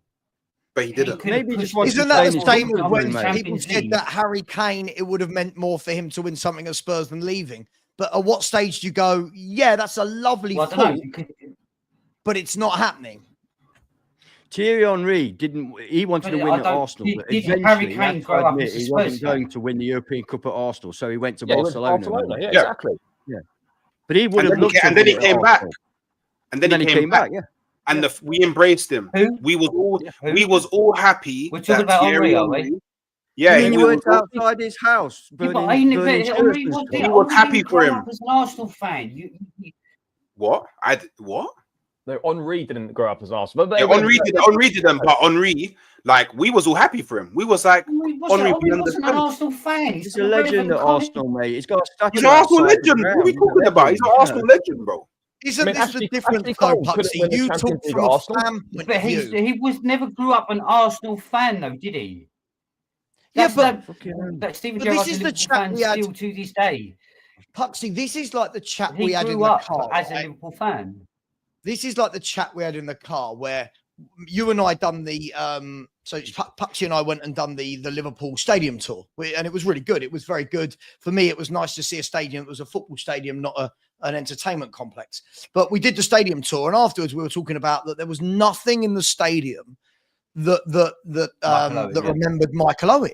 And I was like, I can't believe this. And then we had the debate and a row in the car of he was going, because he's dead to a lot of Liverpool fans because he went to Man United. And I was like, but hang on, from Liverpool, like this is the mindset of some of the Liverpool lot, right? Listen to this, guys. So he went from Liverpool to Real Madrid to Newcastle, then from Newcastle to Man United. Puxty's argument is, but at the time, he had the offer from Man United. He had an offer as well from Atalanta in Italy and Stoke. My argument was, but my argument was this, is he's looking at it from a football fan point of view that Owen's going to turn around and go, no, I'm not going to go Man United. Michael Owen and his agent are sitting there going, well, we've got these 3 offers on the table. Well, that's a no-brainer. Who's going to pay me more? Who's the bigger club? Who's going to win things? I'm going there. For Alex Ferguson as well. Right. Like, but big things. Puxty thinks he did the wrong, and Liverpool fans are like, no, he's not one of ours. He went to Man United. That's their mindset. So this whole, the reason I bring that up is this whole Gerrard being a fan, sure, but at what point? This is their job. This is their job. It'll be interesting, right? When Trent goes to Real Madrid, it will be interesting to see like what gets left in Anfield for him. Yeah, sure. I would suspect. To be fair, with Trent, it's a bit of a mixture. I think. I just don't get how anyone could begrudge someone. Michael Owen also was at the end of his career. Michael Owen was at the end of his career. He was injury ravaged. It was like his last hurrah, his last. I mean, I felt sorry for Michael Owen because he wanted to come back to Liverpool every time when he left Real Madrid, when he left Newcastle. No, I agree, and I do feel sorry for him. However, playing for Man United as a Liverpool fan is unforgivable. It's very childish, is what it is, right? Like if he had signed. Really, I mean, Spurs fans still hate Sol Campbell. Right, hang on. Right, do you know what? I was banking on that coming up. Here's a huge difference. 3 questions. When Michael Owen left Liverpool, he went straight. Yeah, he went straight to Real Madrid. He didn't go to Man United. And if I'm not wrong, didn't you get some money for Michael Owen? Yeah. £8 million, Right. So then in between Man United, he's gone, I'm going to Spain, I'm going to Newcastle, then I'm going to Man United. Sol Campbell is a different argument. He left Tottenham Hotspur, ran his contract down after telling us he was signing a new contract. Sol Campbell had offers from Barcelona, Real Madrid, Liverpool, all these, but goes to them lot down the road. A day after he's at Spurs, he's at them lot down the road. Michael Owen's had a few years going around Real Madrid, Newcastle. Then at the end of his career, goes to Man United. And you guys then shun him. One of your best ever strikers in the Premier League, you just shunned because They actually won. He won the Ballon d'Or when he was at Liverpool as and he well. won Yeah, a he Ballon did, d'Or. It was when he's one of your own. Yeah, one of your own. Like that Technically is Everton, but I know what you mean. look Yeah, at- he's Welsh, isn't he? Well, Well, no, he actually grew up as an Everton fan, but then So- became so a did Liverpool Carragher. So fan. did Jamie Carragher. I know he did. Yes, I know he did. And so did Ian Rush. he's back. Yeah, Ian Rush as well, He was yeah. our greatest ever striker. Truly, Best truly. striker of the Premier League ever. Oh, no, he wasn't in the Premier League, was he? No. So, by the way, Ant, you went for Thierry Henry. Hooks, you went Yeah. for Thierry Henry. Charlie, Yeah, I'd say Henry. yeah, I'm going Henry, and Puxy, you're going Gerrard. Luis Suarez. No, You're Steven going Gerrard. Gerrard, right? Yeah, yeah. Because in the same journey, you tried to tell me that Luis Suarez was as good as Henry, didn't you? No, I didn't. Look say at that. Hooks. Yes, you did. Yes, you did. No, I didn't. No, Yes, I you didn't. did. No, Yes, I you didn't. did. I didn't even mention No, I Suarez, never but- said that at all.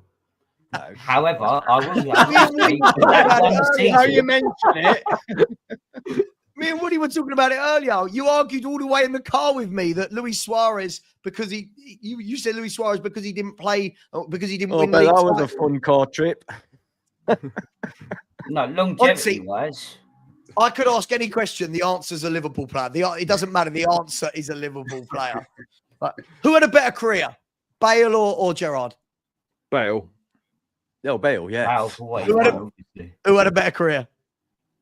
Bale did. And a better Ooh, footballer. Bow to the pressure. I'll leave it there. Not Much better better. footballer, but better career. For. Do you know what? I'll do a Puxty. You clearly couldn't have seen Gareth Bale then. There's nothing. Oh that no, I bloke love can't do. Gareth Bale. Gareth Bale was quality. I'll ask you a Absolute question. quality. Can Gareth Bale tackle? No. Yeah, he can, but not as well as what Steven Not what Gerrard. he's renowned for. Gareth Bale, the left back, can tackle. Can he? Gareth Bale at the he- left he back can. was going to get sold, so don't try that. He's supposed to come to us on loan, and then their other bloody one got injured. So Anyway, he go on. can tackle? Can Gareth Bale pass a ball? He can pass the ball, yeah. Can he shoot? He can shoot, yes. Can he dribble? Yeah. Yes. Has he got pace? Yep. Has he got power? Can Yep. he play left Yes, back, left indeed. wing, up front, attacking midfield? No, he can't play left back. He was But playing can play left midfield, That's and he can play right midfield. Puxy, again, you're saying you watched him. Do you know where for Spurs, Gareth Bale played left back, left wing, attacking midfield. Gareth centre Bale. forward. I was a left understand back. he might have Southampton, played there, Gareth but he Bale was was a going to left get back. That sold was his when he was position. playing left back. You have no idea the story of what was going to happen with Gareth Bale being sold. The same way you just said about Steven Gerrard. Wasn't he going Right. to Birmingham? So No, yes, he was coming. Yeah.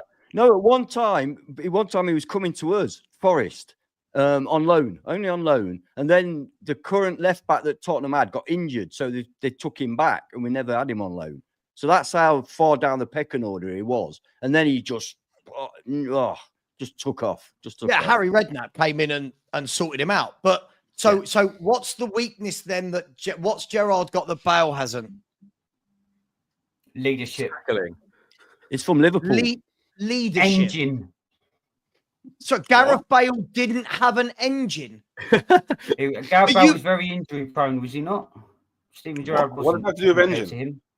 Hang on. Yeah, hang after he'd won everything. Ask Maicon if Gareth Bale's got an engine.